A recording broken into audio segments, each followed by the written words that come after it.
کرام اور حاضرین ہیں اور نسبت میلاد مصطفیٰ کی نسبت پر جمع ہونے والوں، یہ نسبتوں پر جمع ہونا اللہ کی بارگاہ سے قبولیت کے احکام پر دلیل ہے۔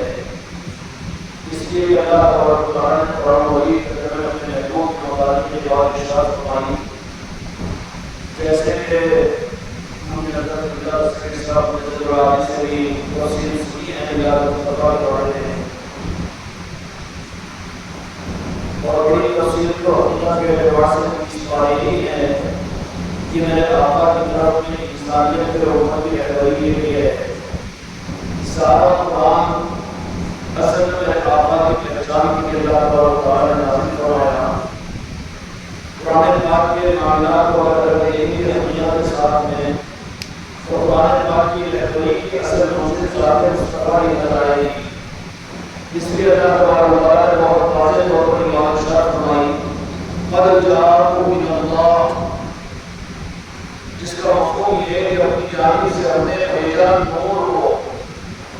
نور کو پہلے بھیجا، اور نور کا تذکرہ اللہ تبارک و تعالیٰ نے قرآن مجید میں پہلے فرمایا، اور اس کے بعد فرمایا کہ من اللہ کی نور و کتاب بھی، اس لیے کہ نور بھیجا ہے اللہ تعالیٰ نے اپنے محبوب کو مان کر، اور اس نور پر اللہ تبارک و تعالیٰ نے کتاب مبین کو قرآن کو نازل کیا۔ قرآن کو نازل کیوں کیا؟ کہ انسان جو ضرورت والا ہے نور کے بغیر میرے آقا کی ذات کو پہچان نہیں سکتا، اس لیے قرآن اس کو وہ نور کا چشمہ عطا کرے گا جس سے میرے آقا کے نور کو یہ پہچان سکے گا۔ اب سوال یہ پیدا ہوتا ہے کہ جہاں کے مالک میرے آقا کی بعثت حضرات صحابہ کرام صلی اللہ علیہ وسلم نے میرے آقا کو اللہ کے نور کو تو خاص طور پر ظاہر کے ساتھ دیکھ لیا، آپ کے ظاہری طور پر چلنے اور پھرنے کو، اور آپ کے اٹھنے بیٹھنے کو، آپ کے مکے اور مدینے کی زندگی کو، اور اپنے سر کی آنکھوں سے جنہوں نے دیکھا، اللہ نے سر کی آنکھوں سے دیکھنے والے اس طبقے کو عظمت عطا فرمائی کہ قیامت تک وہ طبقہ جیسا وہ دوسرا بن نہیں سکتا۔ خصوصیت کیوں صحابہ کی؟ کہ انہوں نے اللہ کے نور کو اپنے سر کی آنکھوں سے دیکھا تھا۔ اب سوال یہ پیدا ہوتا ہے کہ اللہ تبارک و تعالیٰ کی مرضی ہم کو اس زمانے کو پیدا کرنے کی نہیں تھی، 15ویں صدی میں ہم اپنی مرضی سے پیدا نہیں ہوئے۔ اللہ نے یہ نہیں پوچھا کہ تم میرے آقا کے زمانے میں پیدا ہونا چاہتے ہو یا 15ویں صدی میں، تو کون بدنصیب مسلمان ہوگا جو یہ اپنی مرضی سے کہے کہ نہیں ہم اپنے آقا کے زمانے کے بھی مطابق 15ویں صدی میں؟ خدا کی قسم نہیں، بلکہ اگر ایمان کا تقاضا اور ایمان کی علامت تو یہ ہے کہ اس وقت میں اگر آقا کی منشا میرے آقا کی اگر یہ ہو جائے تو ایمان کی پہچان یہ ہے کہ وہ اپنے زندگی کے ایک لمحے کو برداشت نہ کرے، زندگی کے ایک لمحے کی زندگی کو قبول نہ کرے، بلکہ میرے آقا کے دیدار کے لیے، میرے آقا کی مسکراہٹ کے لیے اپنی زندگی کا سودا کرنے کے ایمان کی کسوٹی ہے۔ سوال یہ پیدا ہوتا ہے کہ نور کو ہم کیا دیکھ سکتے ہیں یا وہ نور سے فیض حاصل کر سکتے ہیں، یا پھر بعد کی انسانیت کو قیامت تک کے لیے خدا نے صرف کتاب کو دے دیا اور نور سے استفادے کا کوئی نظام باقی نہیں رکھا؟ ظاہری طور پر تو میرے آقا اس دنیا سے پردہ ہو گئے، ظاہری طور پر دنیا والوں سے پردہ ہو گئے، لیکن قرآن کے نور کو لینے والوں کی نظروں سے وہ میرے آقا مصطفیٰ کی ذات پردہ نہیں ہے۔ اس لیے درود پاک پڑھیں گے تو احادیث کو یہ ملے گا کہ فرشتے میرے آقا کی بارگاہ میں فلاں کے ذریعے سے پہنچائیں گے، لیکن روایت صحیحین کے مطابق میں اگر عاشقین رسول درود یا سلام پڑھتے ہیں تو راست میرے مصطفیٰ خود اس کو سنتے ہیں، اور سنتے ہی نہیں ہیں بلکہ اس کا جواب بھی ارشاد فرماتے ہیں، اور جواب بھی نہیں بلکہ میرے آقا اگر چاہتے ہیں تو اپنے عاشقوں کی عشق کی بنیاد پر ان کی مجلسوں میں بھی شریک ہو جاتے ہیں۔ یہ دروازے رب کی طرف سے کھلے ہوتے ہیں۔ اپنے محبوب کی امت کو میرے اللہ نے محروم نہیں کیا۔ 15ویں صدی میں ہم پیدا ہوئے اپنی مرضی سے نہیں، خدا کی قسم اختیار ہوتا تو ہر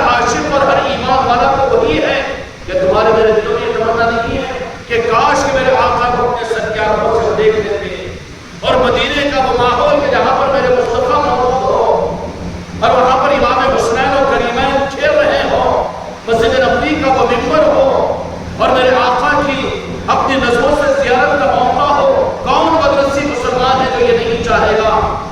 اور جس کے دل میں یہ تمنا نہ ہو، خدا کی قسم وہ مومن بھی نہیں ہے۔ اس لیے کہ سیدنا عمر فاروق رضی اللہ عنہ نے ایک مرتبہ ارشاد فرمایا، حدیث صحیح ہے کہ جس میں فرمایا، جس کا مفہوم یہ ہے، یا رسول اللہ میں آپ سے اتنی محبت کرتا ہوں کہ میں اپنے ماں باپ سے زیادہ، اپنی اولاد سے زیادہ، اپنی ماں سے زیادہ اور ساری دنیا سے زیادہ۔ تو جہاں کے مالک میرے آقا نے انتظار فرمایا، صدر کا تعریف فرمائی، یہ بہت بنیادی چیز ہے۔ محفل میلاد کیا ہے؟ وہ یہ رسم کی چیز نہیں، بلکہ قرآن پاک کو قرآن پاک کے ذریعے سے نور تک پہنچنے کا انتظام ہے۔ اچھی طرح سے سمجھ لینا، دل کو کھول کر سننا یہ بات کہ اس وقت میں ان محفلوں کو، امت کو دور کرنے کے لیے ان کو بدعات قرار دیا جا رہا ہے۔ وہ اندھے انسان ہیں جو ہاتھ پکڑ کر اندھوں کو گڑھوں میں ڈال رہے ہیں، کیونکہ یہ نظام اللہ تبارک و تعالیٰ کا نظام ہے قرآن پاک کا کہ امت کو نماز اور محرومیت سے بچانے کے لیے۔ سیدنا عمر فاروق رضی اللہ عنہ خلیفہ ثانی، سیدنا عمر فاروق رضی اللہ عنہ محسوس کیا منشے کو اور فوراً کہا، یا رسول اللہ، میری آل اولاد سے، میرے ماں باپ سے زیادہ، میرے ماں سے زیادہ، میرے وطن سے زیادہ مفہوم اور شکرام سے پاک کا، یا رسول اللہ، آپ میری جان سے زیادہ مجھے محبوب ہے۔ تب تو جہاں کے مالک میرے آقا محمد رسول اللہ صلی اللہ علیہ وسلم نے فرمایا، الآن یا عمر، کہ اب تم مومن ہوئے ہو۔ جب تک میرے آقا سے محبت کا سلوک جان سے زیادہ نہ ہو تو میرے آقا کی زبان مبارک سے صدد ایمان صحابہ کو نہ ملا ہو، تو پھر یہ 15ویں صدی کا مسلمان صرف ظاہری اعتبار سے اعمال پر عمل کر کے وہ بھی اپنی غرض اور اپنی جنت کے لیے نہیں، یہ سکہ خدا کے پاس کو چلنے والا نہیں ہے۔ اتنی نمازیں، اتنا دین، اتنی سنت اور شریعت پر عمل کیوں کرتے ہو؟ اس لیے کہ قبر بن جائے، اس لیے کہ جنت مل جائے، جہنم سے بچ جاؤں۔ راستہ غلط ہے، بدلنے کی ضرورت ہے۔ اس لیے نہیں، اپنے غرض کے لیے، تیری جنت اور تیرے غرض سے اور تیرے مفاد اور تیری قبر سے اللہ تبارک و تعالیٰ کو کیا مطلب ہے؟ مطلب اللہ سے پوچھ کہ اللہ دین تو نے کس لیے دیا، قرآن تو نے کس لیے دیا، تو وہ رب تجھے یہ بتائے گا اور تیرے دل کے اندر میں یہ بات کو پیدا کرے گا، میں نے جو کچھ دیا ہے اپنے محبوب کی محبت کے اظہار کے لیے دیا ہے۔ اس لیے نماز ناقابل قبول نہیں جب کہ تحیات کی تکمیل نہ ہو، اذان مکمل نہیں جب تک رب کے ساتھ میرے مصطفیٰ کا اظہار نہ ہو، وہ قرآن نہیں جس سے میرے مصطفیٰ کے نارائن پاک کا پتہ نہ ملے۔ میرے دوستوں، میرے بھائیوں اور میرے عزیزوں، ایک سوال میں آپ حضرات کے سامنے رکھ دیا ہوں، چونکہ محفل میلاد میں آپ اور آئے ہیں، ابھی 10-11 دن کی محفلیں باقی ہیں، انشاءاللہ یہ دسترخوان روز پچھتا رہے گا اور پھر نئے قسم کے کیا بلکہ میرے آقا کی نسبت اور محبتوں کے دستر یہاں پر پچھتے رہیں گے۔ اللہ تبارک و تعالیٰ ان دستروں کے اندر محبت کی توفیق عطا فرمائے۔ قصور تو ہمارا نہیں، پھر رب بھی تو ظالم نہیں، اللہ ظالم ہو سکتا ہے؟ خدا کی قسم 70 ماہ سے زیادہ محبت کرنے والا، پھر کیسے 70 ماہ سے زیادہ؟ ہم 15ویں صدی کے عادل آباد کے رہنے والے مسلمانوں کے لیے کہ رب العالمین کی ہماری مرضی نہیں، اگر ہماری مرضی اگر پوچھ لیتا تو ہم تو اپنی زندگی کے بھی مقابل ہم یہ چاہتے کہ 10 زندگیوں کو قربان کر دے، لیکن یا اللہ وہ ہمیں اپنے آقا کا، اپنی آنکھوں کے سن کی آنکھوں سے میرے مصطفیٰ کی مسکراہٹ اور میرے مصطفیٰ کی زیارت عطا کر دے۔ کوئی تمنا ہے کہ نہیں؟ اقرار کرو اپنے ایمان کی تصدیق کے لیے کہ یا اللہ زندگی کو ہم قربان کر دیں گے اگر ہمارے اپنے آقا کی منشا اور میرے آقا کی مسکراہٹ اس کا اگر بدل ہو سکتی ہو۔ خدا تم کو مجھ کو یہ نسبہ عطا فرمائے۔ تو پھر خدا ظالم نہیں ہے، خدا رحم کرنے والا۔ لا تقنطوا من رحمت اللہ، تو پھر مسئلے کا حل کیسے؟ کہ اپنی مرضی سے تو ہم 15ویں صدی میں پیدا نہیں ہوئے، پھر تیرے نور کو ہم کیسے محسوس کریں، تیرے نور کو ہم کیسے لیں اور تیرے نور کو اپنے قلب میں کیسے اتاریں؟ تو جہاں کے مالک میرے آقا نے اس کا راستہ بھی امت کو بتا دیا۔ خوشیاں مناؤ، یہ میلاد مصطفیٰ کی مبارک مجلس ہے، یہ نور کے اپنے دل میں اتارنے کا ذریعہ ہے، قرآن پاک کی رہبری ہے۔ فرمایا کہ میں نے نور بھیجا اپنے محبوب کے ذریعے سے، اس سے مراد متقی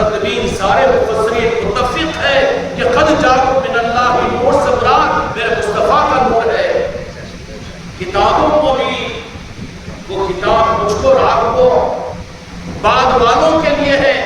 اور ایک بات عرض کر دوں، لگاؤ فتویٰ لگانا مت کچھ پر، جب تک میرے آقا کی ذات صحابہ کرام کے سامنے تھی کسی صحابی کو قرآن دیکھنے کی ضرورت نہیں پڑتی تھی، اس لیے کہ خود میرے مصطفیٰ کی ذات تھی۔ وہ یہ نہیں پوچھتے تھے کہ اللہ کیا کہہ رہا ہے، قرآن کیا کہہ رہا ہے، قرآن کی آیتیں کیا کہہ رہی ہے۔ یہ تو منافق بنا دیا خدا نے ان کو کہ جنہوں نے میرے آقا کی موجودگی میں میرے آقا کے مقابلے پر اللہ کی بھی مرضی ہے یا اللہ بھی یہ کہہ رہا ہے، جن کے دل میں یہ بدعقیدگی پیدا ہوئی، خدا نے مسجد نبوی میں نمازاں پڑھنے والوں کو اور میرے مصطفیٰ کے اپنے سچ آنکھوں سے دیکھنے والوں کو صرف اس وجہ کے اوپر کیا یہ کیا محمد رسول اللہ فرما رہے ہیں یا پھر اللہ بھی فرما رہا ہے یا قرآن بھی کہہ رہا ہے، جنہوں نے یہ فرق کیا ذرہ برابر، خدا نے کان پکڑ کر نکال دیا کہ تم مومن نہیں ہو سکتے، بلکہ تم مسلمان بھی نہیں ہو سکتے، بلکہ تم منافق ہے۔ میرے آقا کے حیات ظاہرہ کے اندر کوئی صحابی میرے مصطفیٰ کے بدل میں قرآن کو نہیں دیکھتا تھا اور اللہ کے حکم کو نہیں پڑھتا تھا، بلکہ ان کے پاس میں قرآن اور اللہ کا حکم اور اللہ کی منشا صرف میرے مصطفیٰ کی ذات تھی، میرے مصطفیٰ کی ذات تھی، میرے مصطفیٰ کی ذات تھی۔ شاید کہ آپ اولاد کے ذہنوں میں بھی ساری باتیں آ رہی ہوگی، ذہنوں کو کھول کر بیٹھو، جیسا کہ قبلہ دستگیر صاحب مدد سے آگے نے بہت کہا کہ تربیت کے لیے آتے ہو خانقاہوں کے اندر میں ریوائزن کرو، اپنے دلوں کو کھول کر ان باتوں کو سوچا کرو۔ مولا علی علیہ السلام کی نماز سے قضا ہونے کا واقعہ مشہور ہے، قضا نہیں ادا تھی، ہاں جو یہ وہ اللہ کی اطاعت میں تھے، مصطفیٰ کے دین کا کیا، اور کہا جا رہا ہے کہ رب کی نماز، ارے وہ تو نمازی میں تو تھے، جو اللہ تبارک و تعالیٰ نے یہ سعادت صاحب کرام کو عطا فرمائی تھی کہ صحابہ کی خصوصیت یہ تھی کہ وہ میرے مصطفیٰ کی موجودگی اور حیات ظاہرہ کے اندر میں وہ صحابہ نے کبھی قرآن کو نہیں پوچھا، اللہ کا حکم ہے کیا جواب نہیں کیا، بلکہ ذات مصطفیٰ ہی ان کے لیے سب کچھ تھی۔ اب مانیں گے قرآن کس کے لیے ہے؟ ذالک الکتاب لا ریب فیہ ھدی للمتقین، قرآن ہم لوگوں کے لیے ہے، اسی لیے قرآن کو 30 پاروں کے اندر جمع بعد میں کروایا گیا، صحابہ کے زمانے میں نہیں کروایا گیا، کیونکہ وہاں پر تو قرآن میرے مصطفیٰ کے وجود مبارک کی صورت میں موجود تھا۔ اب سوال یہ پیدا ہوتا ہے کہ اللہ تبارک و تعالیٰ بھی رحیم و کریم ہے، ہم 15ویں صدی کے مسلمانوں کو تو اللہ تعالیٰ بزرگ نہیں کرے گا، تو پھر وہ تیرا نور جس کو تو نے اپنے محبوب کی صورت کے اندر دنیا میں بھیجا تھا، قد جاءکم من اللہ نور، تو اس نور سے ہم کیسے محروم ہوں؟ تم محروم نہیں، میرے مصطفیٰ نے راستہ بتا دیا۔ ساڑھے 70 کی روایتوں کے اندر حدیث کے اندر میں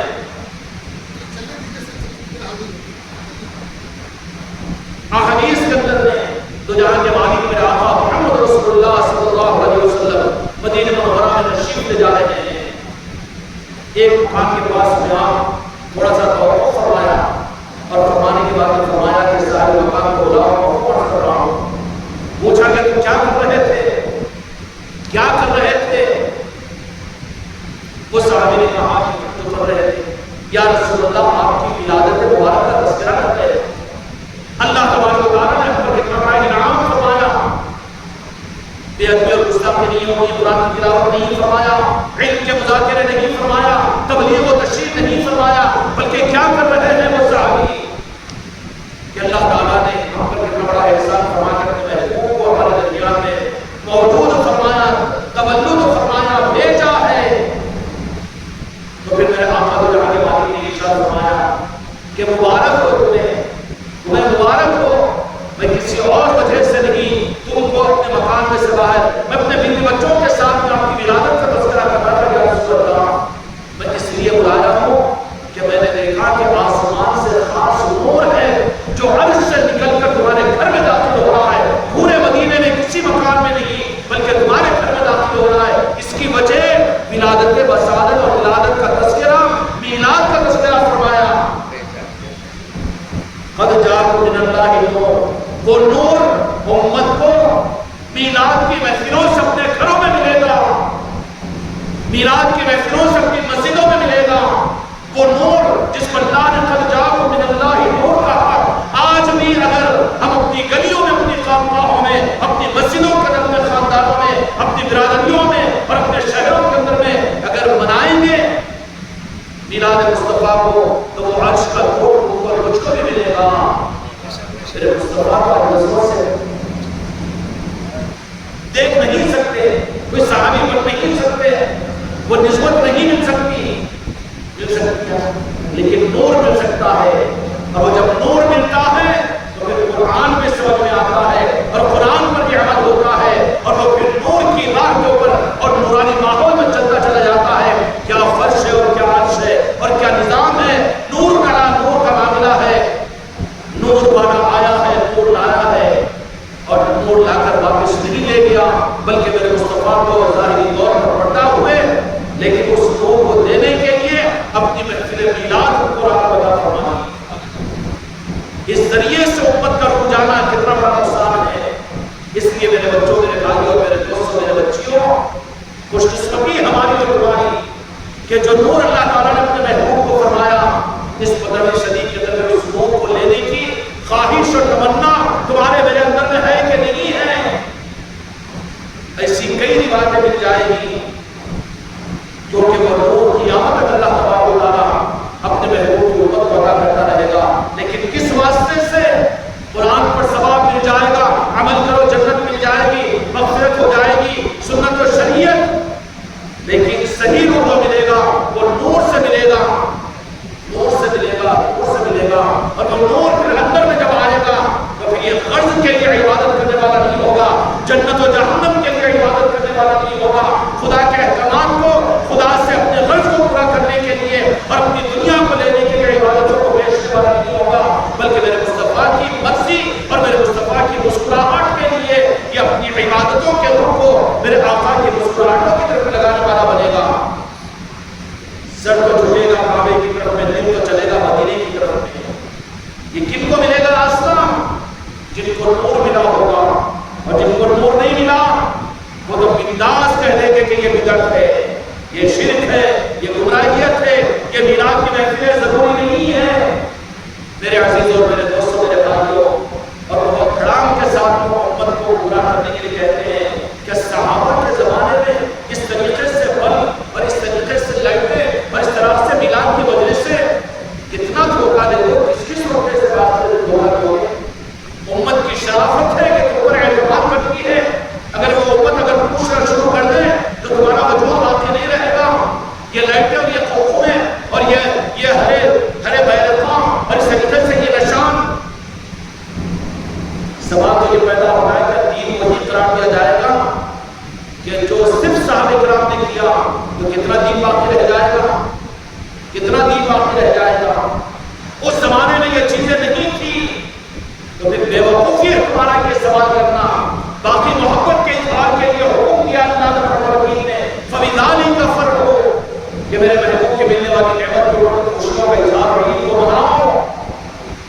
اور میرے مصطفیٰ نے فضیلتیں سنائی ہے کہ میرے میلاد کا جشن اور میرے میلاد کی خوشی میں جو پیسوں کو خرچ کرے ان پر اللہ تبارک و تعالیٰ کتنا نوازتا ہے اور کیا کچھ عطا نہیں کرتا. احادیث و قرآن میں یہ بات کو کروا دی. لیکن اب یہ کیا جاتا ہے کہ ربیع الاول کے اندر میں میلاد کی عید کا بنا لینا اور یہ لائٹوں کا لگا لینا اور اس طریقے سے یہ پکا لینا وہ پکا لینا کیا صحابہ سے ثابت ہے؟ پہلی بات تو یہ ہے کہ ولادت مصطفیٰ کے وقت میں کوئی صحابی نہیں تھے نا. وہ تو 40 سال کے بعد اعلان نبوت پر صحابہ ایمان کو ہو کے وہ صحابہ بنے. اور پھر وہ صحابہ کرام صلی اللہ تعالیٰ علیہ وسلم نے جو میلاد کی خوشیوں کا اہتمام کیا، مدینے کا کوئی گھر اور مدینے کے کوئی صحابی میرے مصطفیٰ کی یاد سن کے زندگی کا کوئی لمحہ خالی نہیں رہتا تھا. اللہ کا ہر حال میں شکر ادا کرتے رہتے تھے کہ یا اللہ ہم لوگوں پر تیرا بڑا انعام ہے کہ تم نے اپنے محبوب کو عطا فرمایا. یہ میلاد نہیں ہے، یہ میلاد نہیں ہے، یہی تو میلاد ہے. نہیں ویسا نہیں تھا نا، ایسا کیوں کر رہے، ایسا تو نہیں تھا.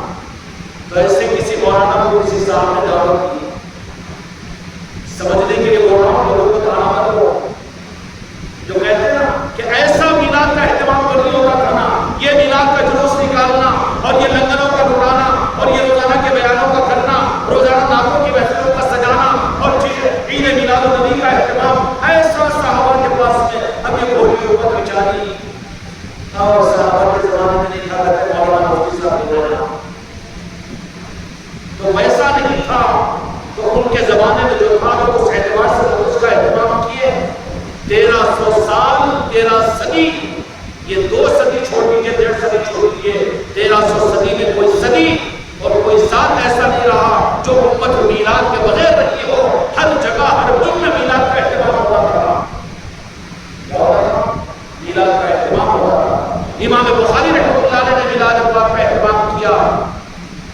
شیخ عبدالرحیم صاحب محدث دہلوی نے اہتمام کیا اور ولی اللہ محدث دہلوی نے اہتمام کیا. اولیاء کی بات کو اولیاء کی بات کا کیا کہنا، یہ تو علماء کی بات کر رہا ہوں. یہ اس کو احترام کرنے والے پورا کرنے والے کہ ایسا تو میلاد کا اہتمام نہیں ہوتا تھا، امت چکر آ جاتی ہے تو دعوت دیا مولانا کو کھلایا سب کچھ کیا اس کے بعد کھلا بیان سن کر آیا تھا طلب تھا دعوت کھلا کر سمجھاؤ آپ کو. اپنے میلاد کے نظروں میں بچارے ان مولویوں کو بھی بلاؤ جو مخالفت کرتے ہیں، ان کو دور کیوں کرتے ہیں، ان کے حلقوں کے اندر میں یہ نورانی دانوں کو پہنچا تھا کہ اس سے ان کو علاج ملے اور رب ملے. بلا کر کھلایا اور کھلانے کے بعد کہا کہ مولانا آپ کو میرا پورا پسند آیا، کہ وہی کرنا چاہیے ہم صحابہ کے ہاں وہی کرنا، اس کے علاوہ کی بدعت ہو جائے گی، بدعت ہو جائے گی. اچھا جو صحابہ کے زمانے میں تھا ویسے کرنا چاہیے اور وہی چیز صحیح سنت ہے، اس کے علاوہ بدعت ہے. بہترین بریانی کھلانے کا آپ اور گوشت اور دس روٹی رکھ کے ہدیہ اور نذرانہ علماء اور مولانا کو دینے کے بعد میں اور پھر تاریخ کی کیا کہ بیان کیا تھا آپ کو جمعہ میں آج کہ وہی چیز جو صحابہ کرام نے جیسے کیا ویسے ہی کرنا دین ہے، اس کے علاوہ اپنے طریقے پر کرنا بدعت ہے. جیسے آج میلاد کا اہتمام کیا جا رہا ہے اور لائٹیں لگائی جا رہی ہے اور یہ اہتمام کیا جا رہا ہے اور کہیں پر پریس میٹ کی جا رہی ہے اور کہیں اخبارات میں کیا جا رہا ہے اور کہیں اعلانات کیے جا رہے ہیں، یہ سب بدعت ہے. تو کہا کہ بڑا اچھا بیان آپ نے کہا کہ جیسے صحابہ کے زمانے میں تھا ویسے کرنا چاہیے، میلاد بھی ویسے ہی منانا چاہیے جیسے صحابہ کے زمانے میں، اگر انہوں نے منایا تو ویسے ہی منانا. تو جا کر دیکھے گا صحابہ کرام کو، تو صحابی تو ہے نہیں، ہاں وہابی ہوگا صحابی تو نہیں ہوگا نا. 15ویں صدی کا کچھ ہے وہ، تجھے نور نہیں ملا ہوا ہے، ظلمتوں میں بھٹک رہا ہے اور بھٹکنے والوں نے تجھے بھٹکا دیا ہے. بڑی تعریف کرنے کے بعد میں ہدیہ نذرانہ عقیدے کے معاملات میں کمپرومائز نہیں. عقیدہ تو ہمارا النواز کا ہے، موضوعات کا ہے، بجت پاک کا ہے، علی اور علی کا ہے. ہم مولویوں کے عقیدے پر نہیں ہیں، ہم ولیوں کے عقیدے پر ہے. ہم کو کیا کرنا ہے کسی مولویوں سے؟ ہمارا عقیدہ تو ولیوں کا عقیدہ ہے، ولیوں کے عقیدے پر ہے، جو کہ غیرت کا رشد ہے مدینہ پاک کی جوہر سے. فیضان مصطفیٰ ہے، یہ نور والا عقیدہ ہوتا ہے. یہ کتابوں والا عقیدہ کتنا ڈسکنیکٹ ہوگا نا جی. یہ مسلک کا عقیدہ الگ، وہ جماعت کا الگ اور ان کا الگ، یہ مولانا کا الگ. ڈسکنیکٹ ہے. کہاں جاؤ گے خدا ہونے کے لیے؟ ہم تو اس عقیدے پر قائم ہیں کہ دامن پکڑیں گے تاج الاولیاء کا تو ہم جائیں گے مدینہ تک. دامن پکڑیں گے اپنے پیر کا تو ہم جائیں گے آگے کے اولیاء تک. دامن پکڑیں گے غریب نواز کا تو ہم جائیں گے غوث اعظم تک. دامن پکڑیں گے غوث اعظم سلسلہ قادریہ کا تو ہم جائیں گے مولا علی تک اور نام پاک مصطفیٰ تک. اس طرح والا نہیں چاہیے، کتابوں والا عقیدہ ہم نہیں چاہیے. تمہاری کتابیں تم کو مبارک، مولویوں کا عقیدہ ہم کو ایکسپٹڈ نہیں، ہم کو تو ولیوں کا عقیدہ چاہیے. بڑی تعریف کرتے ہوئے مولانا کو سمجھایا.